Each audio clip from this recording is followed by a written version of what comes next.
100 multiplied by 100, 10 multiplied by 10, জীবনের অঙ্কটা একটু বুঝে নেবেন। এটা ইস্টবেঙ্গল সমর্থকদের উদ্দেশ্যে একটা ছোট্ট একটা আলোচনা। কেননা আমি দেখলাম গতকাল নিতু বলেছে এক্সট্রা টাইমকে, ইমামি আবার কবে গেল? ইমামি তো ছিলই, একটু সম্পর্কের সমীকরণটা একটু বদলে গেছে, কিঞ্চিৎ বদলে গেছে, সেটা আমরাও জানি। তো সেইটা আমি শেয়ার করেছিলাম, সেই অংশটুকু কাট করে। তো একজন দেখলাম লিখেছে যে ইস্টবেঙ্গল একটা বড় ইনভেস্টার চাই, বেশ বড় একটা ইনভেস্টার চাই। এইটাও অনেক ইস্টবেঙ্গল সমর্থকের মাথায় আছে। তো আমার এই বিষয়ে একটা ছোট্ট একটা আলোচনা প্রয়োজন।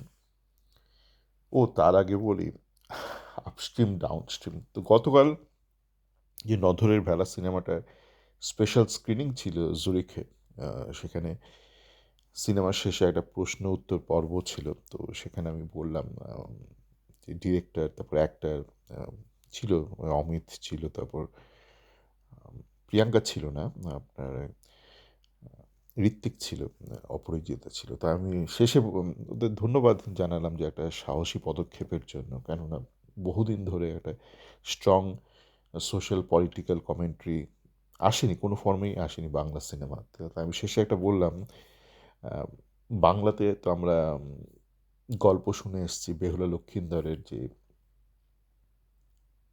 শেষে লক্ষীন্দর মারা যাওয়ার পর লক্ষীন্দরকে একটা ভেলায় ভাসিয়ে দেওয়া হয়েছিল, যাতে করে সেই ভেলাটা কৈলাসে চলে যায়। তো আমরা যদি ভূগোলটা একটু বোঝার চেষ্টা করি, কৈলাসটা কোন দিকে, কৈলাসটা উত্তরের দিকে, বাংলার কোন দিকে অবস্থান, বাংলার নদীগুলোর কোন দিকে অবস্থান। তো ভেলা কিন্তু নৌকো নয়, ভেলাতে কিন্তু বৈঠা নেই বা পাল নেই।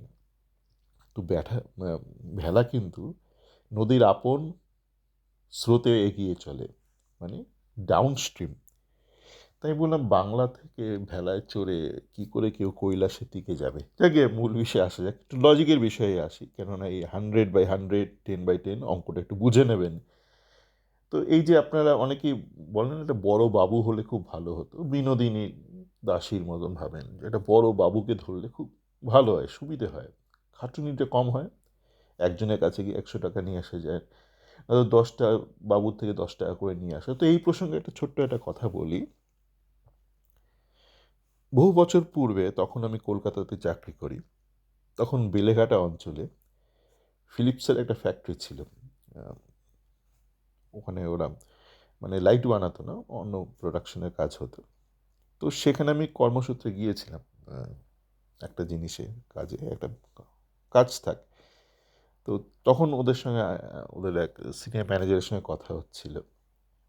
তো উনি বলেছিলেন যে আহ, ওনারা যেই ধরনের সাপ্লায়ারের সাথে কাজ করে, সেই সাপ্লায়ার ওনারশিপ নিয়ে ওনাদের কিছু প্রোটোকল আছে। মানে যদি এক কোম্পানি বলছি এক মালিকের কোম্পানি হয়, ওরা সেটাকে অ্যাভয়েড করে। কারণটা সহজ, কারণটা হচ্ছে ধরুন বিজলি বাবুর একটা কোম্পানি আছে,